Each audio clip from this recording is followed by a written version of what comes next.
Divine Thoughts, a journey to the innermost recesses of our soul. प्रभु ईसा मसीह में प्यारे बंधुओं, हमारे पिता ईश्वर और प्रभु ईसा मसीह आप लोगों को अनुग्रह तथा शांति प्रदान करे।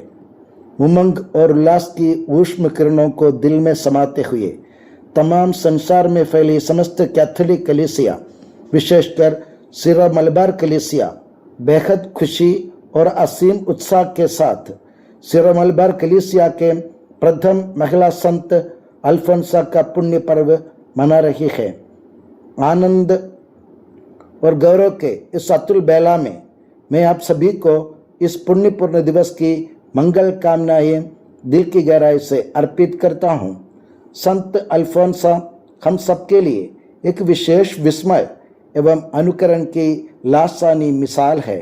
जिस तरह एक इंद्रधनुष सूरज के सभी रंगों को एक साथ ला देता है, ठीक उसी तरह संत अल्फोंसा परम दयालु पिता ईश्वर के अद्वितीय प्रेम के सारे रंग अपने जीवन में दर्शाया है। जिस तरह इंद्रधनुष स्वयं सूरज का प्रतीक होता है, उसी तरह संत अल्फोंसा ने अपने जीवन रूपी इंद्रधनुष से ईसा मसीह के चेहरे को इस संसार में मानवों के बीच में प्रकट किया। आप जानते हैं कि इंद्रधनुष में 7 रंग होते हैं। इस तरह संत अल्फोंसा के जीवन में हमें 7 महान और अद्भुत गुणों को देखने को मिलते हैं।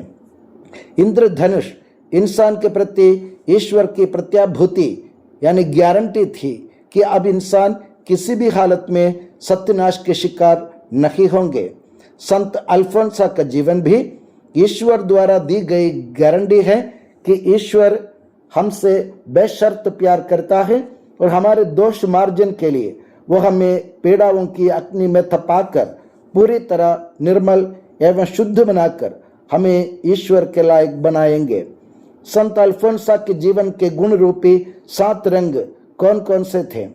संत अल्फोंसा का पहला गुण था कि वह पीड़ाओं और वेदनाओं को ईश्वर के वरदान के रूप में देखा करती थी। यानी संत अल्फोंसा यह भली भांति जानती थी पीड़ा एवं यातना ईश्वर के असीम प्रेम की अभिव्यक्ति है।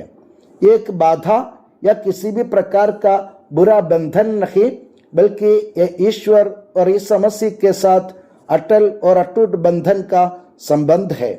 पीड़ाएं इस बात की सबूत है कि ईश्वर हमें अपने साथ जोड़ रहा है, न कि हमें छोड़ रहा है। ईश्वर के साथ संबंध बनाए रखना है तो पीड़ाओं को अपनाना सीखें। यही संत अल्फोंसा के जीवन का पैगाम है। संत अल्फोंसा का दूसरा गुण था वह अपनी देवी दुल्हन ईसा मसीह के प्रति अथाह प्रेम और संपूर्ण समर्पण। संत अल्फोंसा अपना दुल्हन ईसा मसीह से प्रेम के बंधन में ऐसी बंध गई कि इस संसार की कोई ताकत उसे कभी अपने दूल्हे से अलग नहीं कर सकती थी। जैसे रोमियो के नाम पत्र अध्याय 8 35 से 39 में संत पौलुस लिखते हैं, कौन हमें मसीह के प्रेम से वंचित कर सकता है? न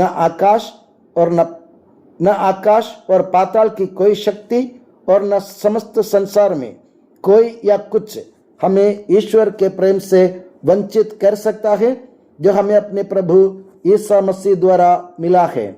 यानी ईसा मसीह के प्रति संपूर्ण समर्पण कर प्रेम के अटूट सूत्र में बंधे हुए एक व्यक्ति तमाम ब्रह्मांड की बुरी ताकतों को आसानी से मात दे सकता है। संत अल्फोंसा का तीसरा गुण था कि वह हमेशा प्रार्थना का जीवन बिताती थी। उसकी प्रार्थना अपनी शिकायतों, गिलावों और तकलीफों की सूची पेश करने के लिए नहीं, बल्कि अपने प्यारे दुल्हन के साथ दिल भर की बातचीत करने की होती थी। वो प्रभु ईसा मसीह से ऐसी बातें करती थी मानो कोई जिगरी दोस्त से बात कर रही हो। प्रार्थना उसके लिए व्यथाओं की ब्यौरा नहीं होती थी, बल्कि अपनापन महसूस करने का मौका होता था।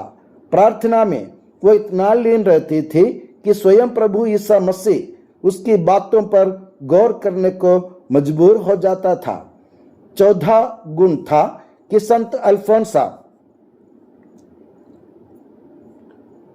हमेशा दूसरों को प्रभु मसीह की करुणा का चेहरा दिखाती थी। परेशानियों और कष्ट से गिरे हुए लोगों को ढाढ़स बंधाना वो अपना फर्ज समझती थी। उसका मन हमेशा दूसरों के प्रति अनन्य प्रेम से उमड़ता रहता था और उसका चेहरा देखने वाले कोई दैवी अनुभूति में मग्न हो जाते थे। संत अल्फोंसा के पास जाने से ही लोगों को ऐसा सुकून मिलता था कि मानो स्वयं प्रभु यीशु मसीह उनको दिलासा दे रहा हो।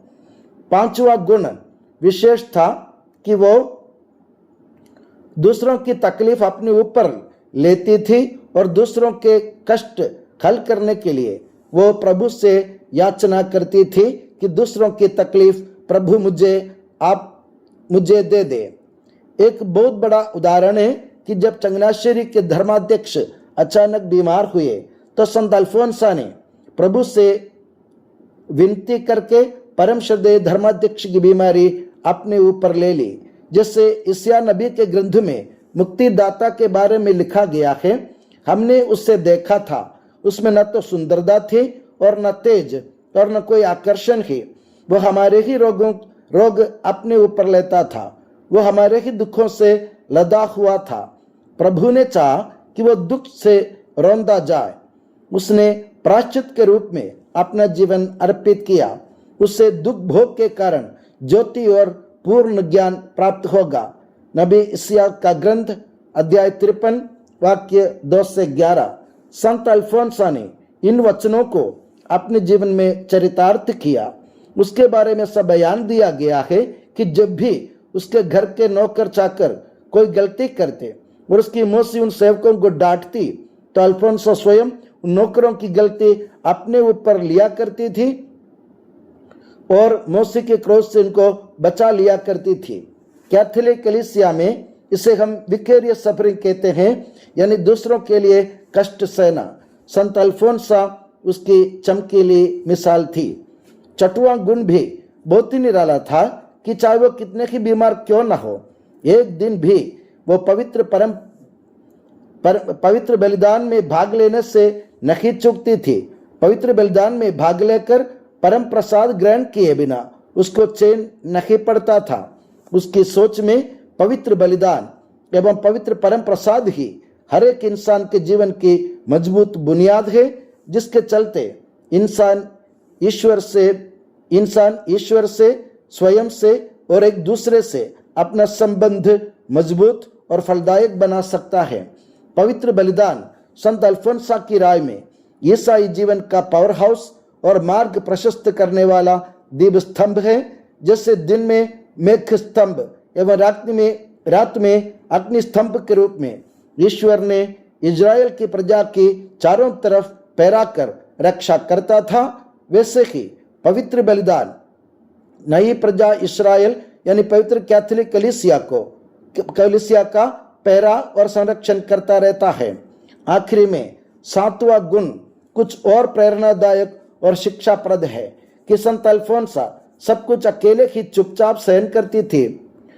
उसके मन में न शिकवा थी और न कोई गिला भी।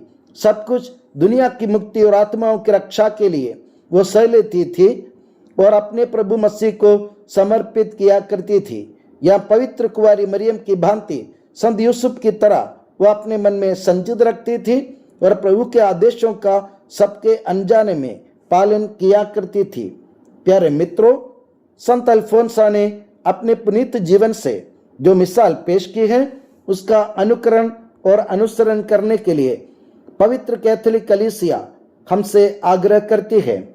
संत अल्फोंसा कोई असाधारण व्यक्ति नहीं थी, मगर सादगी और तपस्या भरे जीवन से उसने असाधारण कार्यों को अंजाम दिया और हमें यह जरूर बताया कि प्रभु के चरण चिन्हों का अनुसरण करने का मतलब है कि प्रभु की भांति पिता ईश्वर की इच्छा पूरी कर हमें अपने जीवन को एक जीवंत सुग्राह्य एवं प्रेम की कुर्बानी के रूप में संसार की मुक्ति एवं आत्माओं की रक्षा के लिए प्रभु के चरणों पर एक पुनीत भेंट के रूप में अर्पित करने की जरूरत है।